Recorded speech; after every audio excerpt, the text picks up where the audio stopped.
हवा में सड़ी हुई लकड़ी और जले हुए मांस की गंध और शमशान घाट के बीचों बीच जलती हुई एक अकेली चिता।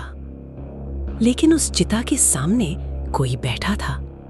काले कपड़े, बिखरे बाल और आंखों में एक अजीब सी चमक।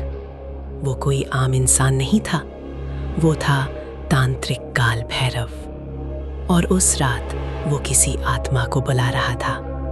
उसकी आवाज धीमी थी, लेकिन हर शब्द में डर छुपा था। जैसे जैसे वो मंत्र पढ़ रहा था, हवा तेज होती जा रही थी और फिर अचानक चिता की आग अपने आप भड़क उठी, जैसे किसी ने उसमें तेल डाल दिया हो। काल भैरव के होठों पर एक खतरनाक मुस्कान आई। आ गई तू, मुझे पता था तू आएगी। उसने आंखें बंद की और सामने देखने लगा, जैसे उसे कोई दिखाई दे रहा हो, लेकिन वहां कोई नहीं था। या शायद था, जो आम इंसान नहीं देख सकता। उसी समय करीब 2 किलोमीटर दूर एक छोटा सा गांव था, भैरवपुर। वहीं रहता था 22 साल का राघव। और उसी रात वो अचानक नींद से जाग गया। उसका पूरा शरीर पसीने से भीगा हुआ था।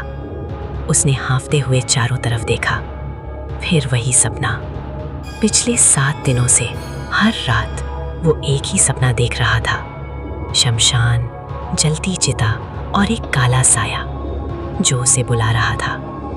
राघव, आजा, मैं तेरा इंतजार कर रहा हूँ। राघव ने जल्दी से पानी पिया, लेकिन उसका डर कम नहीं हुआ। तभी उसके कमरे का दरवाजा अपने आप चिर्र की आवाज के साथ खुल गया।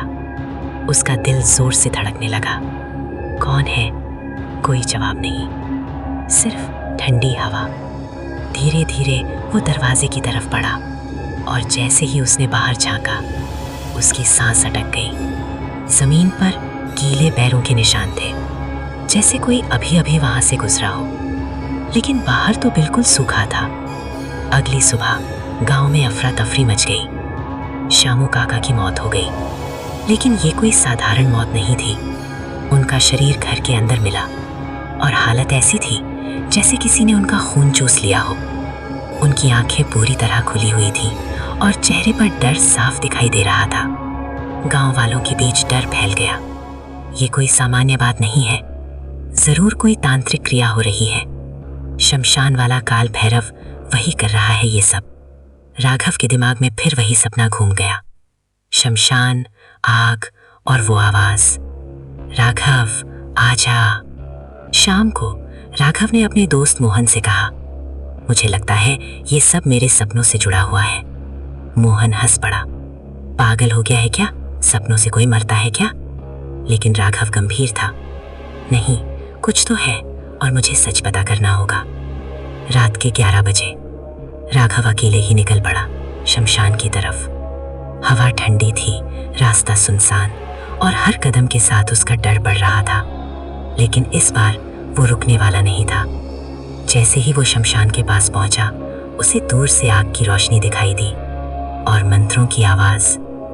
वो धीरे धीरे आगे बढ़ा और जो उसने देखा, उसके पैरों तले जमीन खिसक गई। वही तांत्रिक काल भैरव चिता के सामने बैठा था और उसके सामने एक इंसान की खोपड़ी और खून से भरा हुआ कटोरा।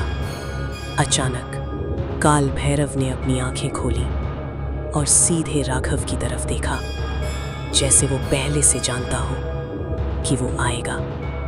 आ ही गया तू, उसकी आवाज पूरे शमशान में गूंज उठी। मैं तेरा इंतजार कर रहा था राघव। राघव का गला सूख गया। तुम मेरा नाम कैसे जानते हो?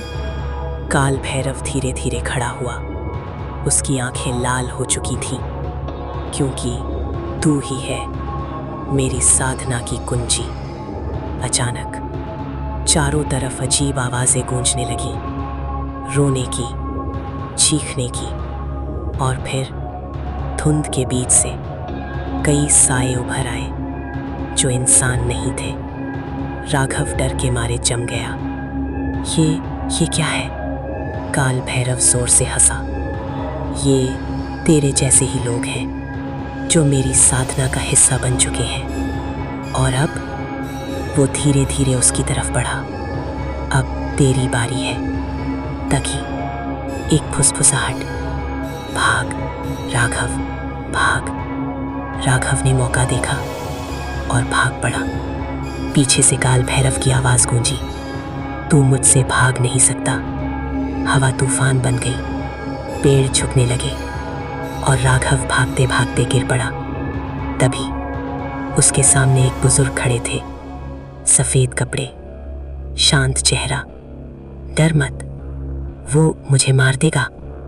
नहीं, अभी नहीं, क्योंकि तू उसकी जरूरत है। आप कौन है? मैं हूं आचार्य विद्यानंद, और यहीं से शुरू हुई राघव की असली लड़ाई। ट्रेनिंग, ध्यान, मंत्र, और धीरे धीरे राघव को अपनी शक्ति का एहसास होने लगा। लेकिन एक रात उसने उसे देखा, मीरा, एक लड़की जो मदद मांग रही थी, और अगले ही पल एक साया उसे खींच कर ले गया। मुझे बचाओ, आचार्य ने सच बताया।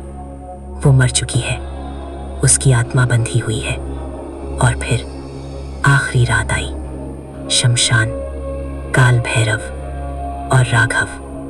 इस बार भागना नहीं था, अब खत्म होगा ये सब।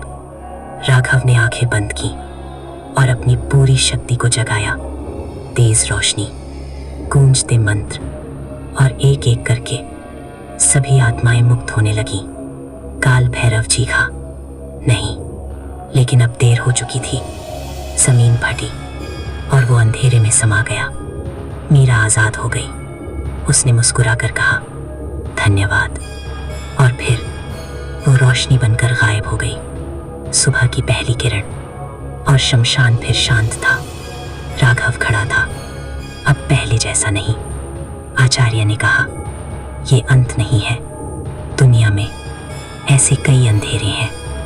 राघव ने आसमान की तरफ देखा और कहा, अब मैं तैयार हूं।